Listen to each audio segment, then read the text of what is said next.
Giving honor to the Spirit of Christ, which is the head of my life and the head of the church.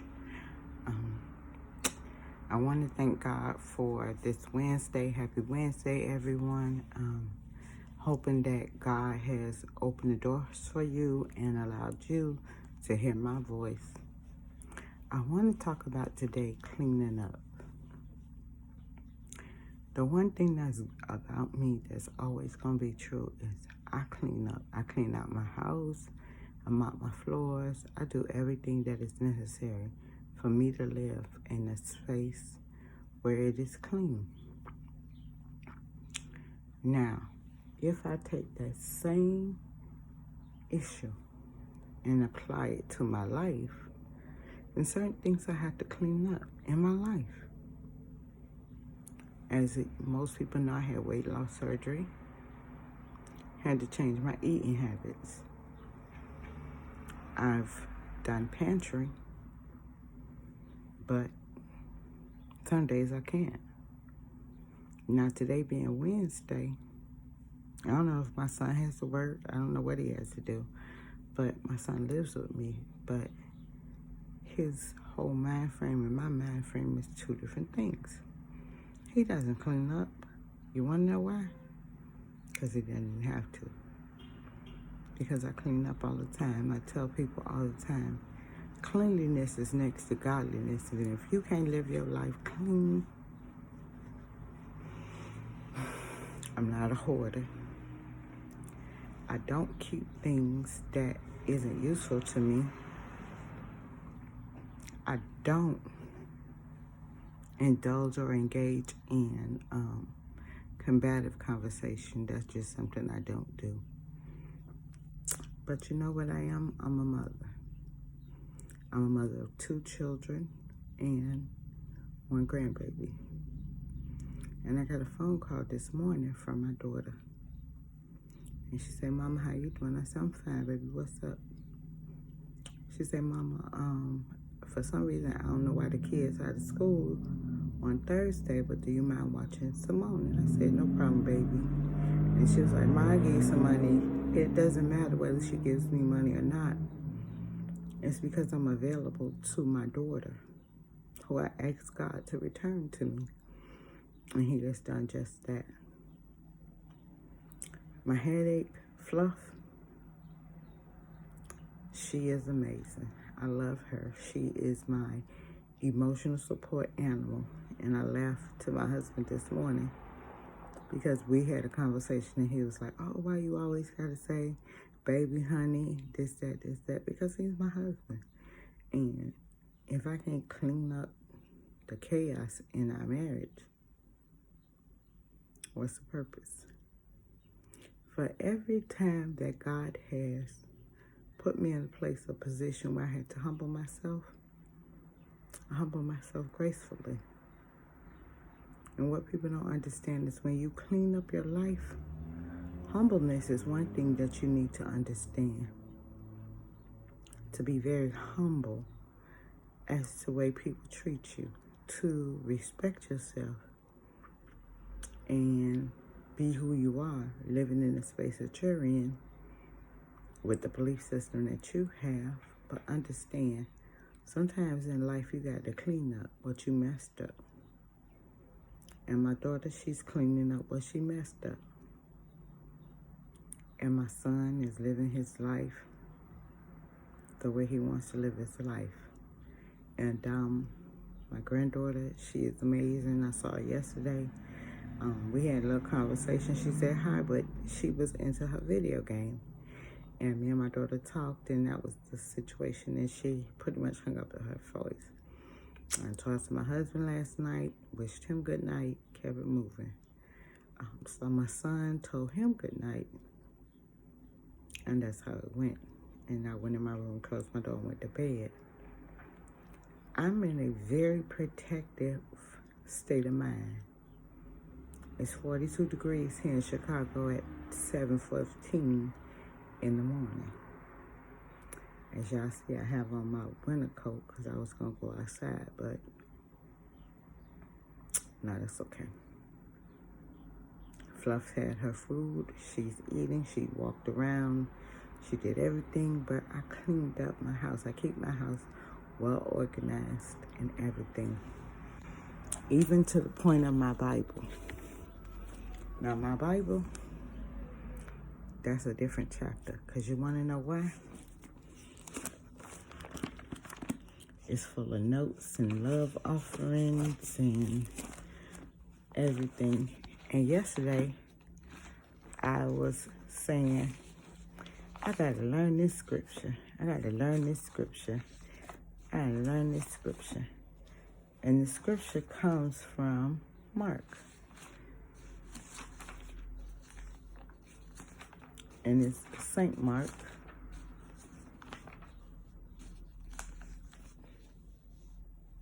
St. Mark, the 11th chapter, 23 to 25. And I read it. And I'm going to keep reading until I master it. Because, like I said, we get to a point in life where we have to clean up what we messed up. But my church has a mantra now. And I'm going to recite it to you to make sure that you understand.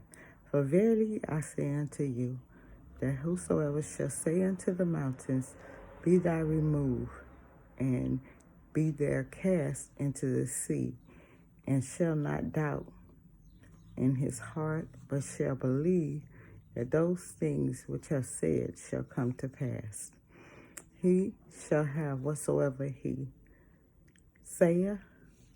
Therefore I say unto you, what things soever ye desire, when ye pray, believe that ye receive them, and ye shall have them.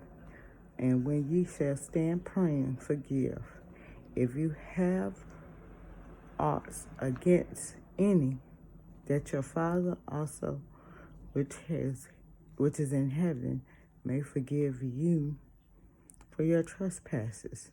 But if you do not forgive, neither will your Father, which is in heaven, forgive your trespasses.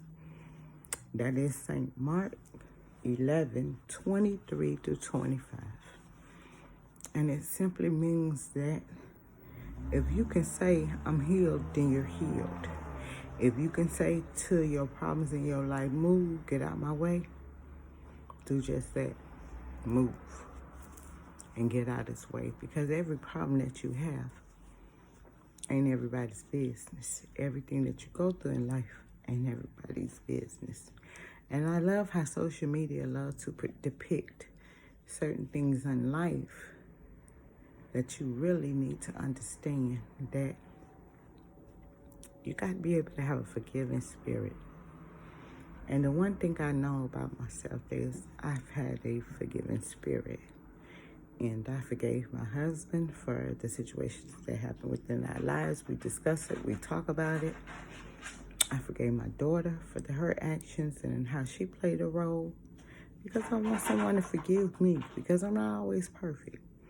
I don't always get it right. And I can tell anybody that if I have a disagreement with you, I have two choices. I can either resolve the issue, or I can simply leave you alone. I was watching last night, Iyanla Fix My Life. And it gave me some insight to some stuff that people tend to do in their family structure. There seems to be hidden conversations, lack of communication, and the breakdown of family dynamics seem to go wrong. And I was watching the one part where one of the ladies from Real Housewives of Atlanta, her husband and herself, her name was Brandy, she was going through turmoil with her husband. They had been together 17 years. And out of those 17 years, they had been married for 8. And Iyanla had a conversation with her husband, and he acknowledged that he had 531 sexual encounters with different women. And then when Iyanla got them both back together, Brandy wanted to know a number. She wanted to know a number of how many women that her husband had slept with, because it was for her own reckoning of the truth of her marriage. And when Iyanla said it was more than 50, her response changed, and she became very upset, went upstairs, said she didn't want to have anything to do with the situation. But then she had to self-absorb what happened. More than 50 women? He cheated on you before y'all even got married. His mom was there, and his mom was discussing about him not knowing his father and the generational curses that continue to embed his life based on the fact of his relationship that he hadn't dealt with. See, a lot of things in life we don't deal with. We kind of sweep them under the rug. But when the rug gets so big that you almost tripping over it, it's time to unveil what's underneath that rug and clean it out. But when you have a spirit, like I do for Mount Ararat Transformation Ministry, where the Honorable Apostle Coleman Martin and Cynthia Martin reigns, also with our pastor Archibald Gould and Kathy Gould as First Lady. I am my own sole proprietor of my own ministry, which is Salvation for the Sinner LLC. And I give out cards quite often to people who are looking for results and answers and things of that nature that they may not understand why they're in the situation that they're in there. But if you clean up what you messed up, that rug won't be so big, and you're able to step on the rug and walk off. They was also talking about the dynamics of brothers and sisters in their relationship. And there was another episode with this one young lady who had 3 daughters and 1 son. And that son molested the youngest of the 3. And when they found out in an argument, her mama found out in an argument that the brother had been molesting the youngest daughter. And what we don't understand about molestation is it's a generational curse. Her mother had been molested. Her brother had been molested, and he molested his sister. And the thing about this is that the dynamics of one of the siblings, they were very close to that brother, and they very loved that brother and everything. But she spilled the tea under anger. And the mother had rage for the son, but she never had an opportunity to grieve her child, because 6 months later, he died. This child had sickle cell anemia and had been struggling all her life to keep this child alive. And at this point, sickle cell anemia in Black people, they wake up with good days and bad days, like myself. I wake up with good days, I wake up with bad days. You've seen me cry. You see me going through the struggle of situations in my life. And I cry sometimes because that's where tears come from. And sometimes I get over it. Sometimes I don't. Sometimes I just want to sit in my own issues and sulk in them. We was talking about today being Wednesday, and my husband and I was talking about Bible study, how it starts at 6:30, but it ends at 7 and so forth. And it's at late at night, and I no longer live close enough to be on the bus at that time of night. So he discussed, you shouldn't be out late at night. And I agree with him, because I don't know what time the bus coming. I don't know what time the bus gonna pick me up. I don't know ending about the bus and the situation, how I would have to map that out. But because we all know Chicago has been the murdering state right now, and they're murdering and robbing and killing people at all wee hours of day and night and things of that nature.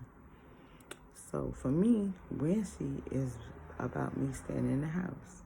But tomorrow is Thursday and I will have my grandbaby. But based on the weather, will be whether we go do pantry or not. But pantry is not about me, it's about giving to the community. And then Saturday, I am assuming we're giving out chickens or chicken parts stuff.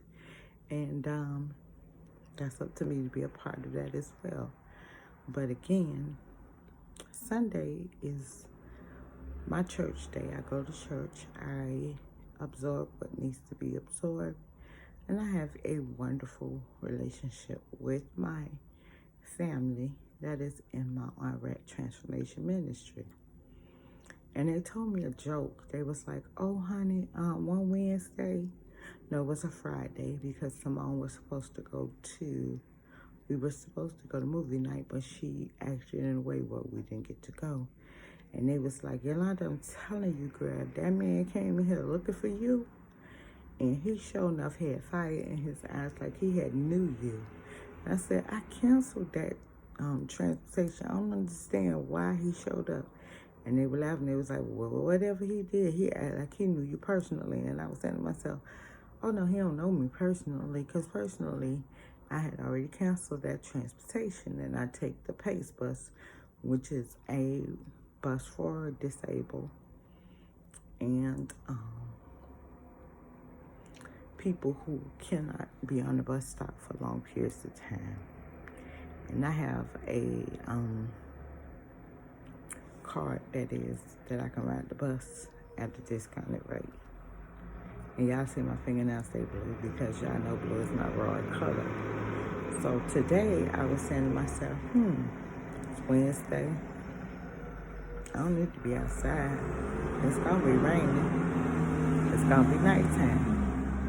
So stay my behind in the house. Like my husband said, with all the killing that's going on in Chicago, you have no business being out at night. And I temporarily agree with him. Because I don't need to be outside at night not because of I don't want to go, but because I would literally have to map out, plan, do all this transportation, and literally I don't want to do it. So when I see my son today, I let him know, the cart that I want, I'm going to have to go to Walmart to get it. And if he wants me to go get it today or tomorrow, I will do just that. And we will move forward. But again, today is Wednesday. I have given y'all the word that was given to me because my leader said we are raising generations. And we have generations that we have to bring forward words of encouragement, words of spirituality, words of wisdom, words of knowledge, words of understanding.